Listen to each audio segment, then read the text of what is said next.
Undertale 2 gave me a feeling I haven't felt since Conker's Bad Fur Day of all things. It's the kind of game where you just have no idea what's going to happen. At any given point, characters, story beats, and environments can completely uproot themselves and put you in the middle of an entirely new circumstance, genre, or joke. The best humor out there is inside jokes you have with your friends, and before Undertale 2 is over, you'll have several to share with the game. Playing it is like going through the original one, only you're in the final minutes of Everywhere at the End of Time or something. Characters and places vaguely resemble their non-meme counterparts, but save for Sans, they all act entirely different. Most are so far removed from their original conceptions that knowledge of Undertale 1 is entirely optional. Undertale 2 undercuts itself by pretending it's just a meme, and then blindsides you with just how deep it goes. Seriously, you'd be genuinely surprised at how feature-rich this thing is. On top of the main storyline, you have optional bosses, collectible enemy cards, side quests, and even a fishing game. Undertale 2 starts as most games do, on top of a giant Burger King. Staying here for long enough actually generates a combo meter for just sitting there. We're literally less than a minute in, and I'm already seeing stuff I've never seen in other titles. Truly commendable. We see a cutscene reminiscent of the opening one in base Undertale, only the dialogue progression noise sounds like someone's shushing you, which, I'm not gonna lie, made me laugh pretty hard the first time I heard it. Turns out there was another hole very similar to the one from the original game, and Frisk ends up falling in, again. I loved the comedic timing of this abrupt title card. Okay.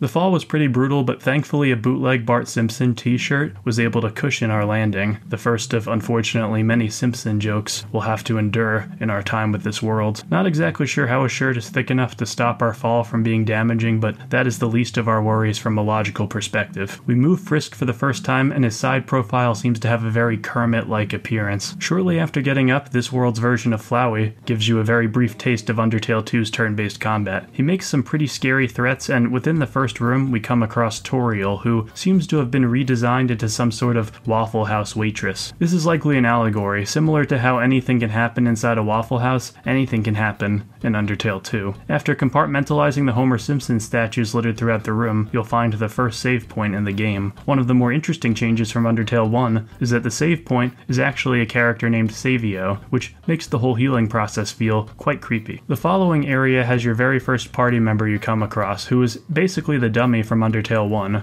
though you are able to name him whatever you'd like. I'll be referring to him as Fran for the remainder of this video. Moving along, this next area is actually the first place where you come across non-tutorial battles. You can fight the frogs moving about, and I'll be completely honest, I was surprised at how Fran played in battle. He actually doesn't have a default attack and can only use magic, similar to the Scarecrow status ailment from Super Mario RPG. His default move just involves regaining health and mana, with his starting mana attack being the ability to trip over enemies and deal damage. Creative moves like this are the status quo in Undertale 2, and it lets you know that in one of the very first moments in the game, which I appreciate. The first boss is an enemy resembling Napstablock. The fight is nothing too bad, but he did nearly KO Fran. I should also point out that the victory dialogue from Frisk is not afraid to remind you that you're not playing a normal game. Comments range from things like "woo yeah" to "I feel like John Wick," the pinnacle of writing ability. It's dialogue like this that gives me hope that we won't be replaced by ChatGPT anytime soon. Progressing further, we find ourselves talking to this NPC, who is thankfully an unlockable character. At least eventually. You'll need a gold key to advance. Fortunately, the NPC on the north side of the room is willing to give you one, provided you sit through his awful sense of humor. He gives you a gold key, which is not ideal since you actually need a silver key to get to the next stage. Trekking back, the NPC provides a silver key, which is not favorable since you actually need a bronze key to go to the next stage. Waltzing back, the NPC provides a bronze key, which is not good since you actually need a green key to advance to the next area. Finally, you're provided with a monk key, which is not only an awful joke, but your next party member. I hate to use the term gaslighting because it reminds me of Twitter users, but by God, if this wasn't a grade A course in just that. The lock moves out of the way, and Frisk is really done with all of this. By the way, I would be honored if never talked I was surprised at the amount of laughs Undertale 2 was able to extract from me in its opening hour, but it somehow paled in comparison to the moments that would follow, because on your way to an area called the Archives, the entire game stops and, yep, we're doing this now I guess. Sans house looks surprisingly on brand for how he actually is in his base game. You can try and change his name, but it'll default to Sans and you'll be unable to edit it. I can't lie to myself that this character is called anything else, so that's totally fine with me. Is this like his neighborhood or something? A penny saved is a penny Walmart. San works his way down a cave that miraculously leads him to our party. He doesn't seem to mind tagging along, and that's all she wrote. We end up in a different looking biome for once, and we're confronted by Toriel again, who, this time, is really interested in getting comfortable with the protagonist. She invites you to watch The Simpsons with her even. I say yes, knowing this will increase my chances of getting a discount on the All-Star Breakfast going forward. Okay, let's go. Alright. I'm on a lying streak. This isn't The Simpsons. This is death.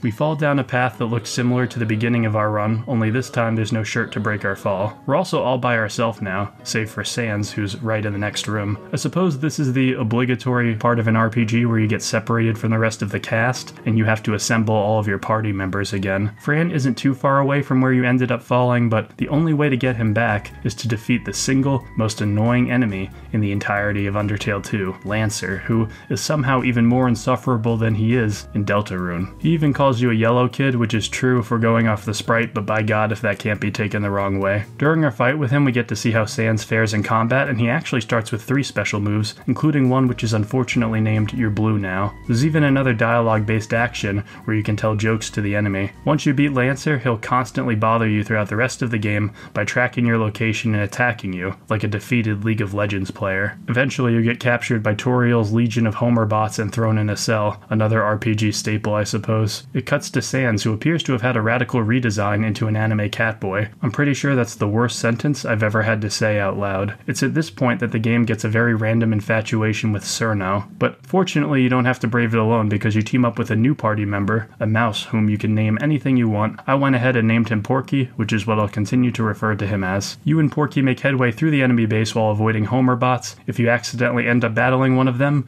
you're treated to the worst theme ever conceived. Porky has some really unique moves though, like the ability to create his own items and hide from enemy attacks. At the end of this section we end up in a room that contains the giant dog boss from earlier and 6 different robots. I thought this would be one of those boss battles that they make harder by throwing in normal enemies, but nope, it ended up turning into a game of Pac-Man. Funnily enough, I thought you were supposed to avoid these Simpson bots like they were ghosts for a while, and then I realized you were supposed to just plow right through them. Clearing this minigame reunites you with the rest of the cast, and various characters from the game up to this point come together to try and convince you that there was a plot going on. Cerno proposes an ultimatum. Basically, she invites you to play the A-B game, which funnily enough is a game in the real world that I actually played, minus the buttons. You have 2 options, the red button or the green button. If Frisk and Cerno both pick green, they'll both walk away fine. If they both pick red, nothing happens. But if one player picks green and the other picks red, the player who chose green will die. Naturally, Frisk says he's just going to pick red since it carries no risk, which ends up frustrating Cerno into a boss fight. She assumes a robotic form and asks you multiple questions during the battle, some of which are just literally stuff you'd see in school. Winning this fight destroys the entire area, and when you wake up you're treated to a very flattering cutscene panel of Sans. Sorry if this looks gay to the viewers. The party dusts themselves off and hits the road towards their next destination, Honeycomb Beach. There are some creative enemy types here. There's even a boss that, provided you talk to him, shows you his furry OC character. Quite unfortunate. But the most intimidating battle you'll find is an optional one against the Raw Men, who are not only super tough, but will just legit poke you until you have no health the instant you have one party member left.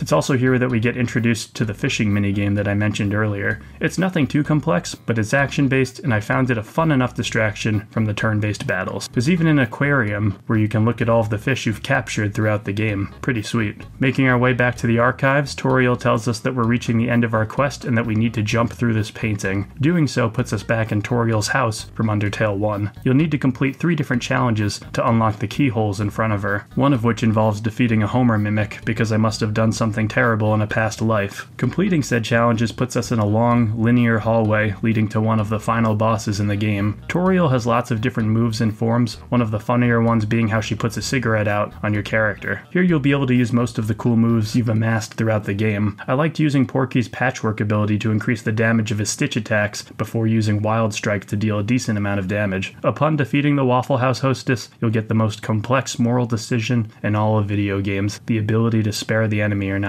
You make your decision, leave, and then the game ends. Except that it totally doesn't, because despite her appearance and the nature of her fight, Toriel is not the last thing to defeat in this game. Exiting the painting and heading north leads to the first of a handful of other additional areas, some of which even poke fun at other titles, like Omori. I adored how far this game ran with its crazy theme, but it's not perfect, not by a wide margin. Lots of the issues that Undertale 2 suffers from are problems that are not unique to itself, more so the genre. A good number of battles can be completed just by mashing the default attack button, and I understand Lancer being ever present is a running gag, but it certainly didn't do anything to alleviate the tedium. Part of me wishes that this was its own original thing, complete with new characters, worlds, the whole 9 yards. Its connection to Undertale is a big part of its identity, sure, but I don't doubt that the developer is capable of pulling an original setting off, especially with how good some of the writing is in its own weird, zoomer-humor way. I've applauded the unique moves that your characters can unlock before, but it really is worth driving home. There are absolute standouts, like Fran's ability to let other party members wield him so that they can do big damage in exchange for him not being able to take a turn himself, and the main character's technique that lets him prop up other party members in height so that they can exploit weaknesses on the enemy. It's all really good stuff that almost makes me embarrassed for the state of the turn-based RPG genre. Where is this creativity in other games? Funny that we have to resort to playing a freeware Undertale parody to actually find anything imaginative as of late. Undertale 2 did not considerably change my outlook on video games as a whole, or change how I viewed role-playing games, but I do think it's a strong reminder that a project, no matter how seemingly small in scope, could shatter your expectations and be much more grand than you'd have originally thought. Like a funny joke that doesn't know when to stop, Undertale 2 might not always make you laugh, but its relentless humor and confidence in itself leaves you with no choice but to feel endeared at its characters, setting, and world. Provided this gets a decent amount of views, I'll go ahead and make another video covering the game's events after the Toriel fight, so let me know if that's something you're interested in.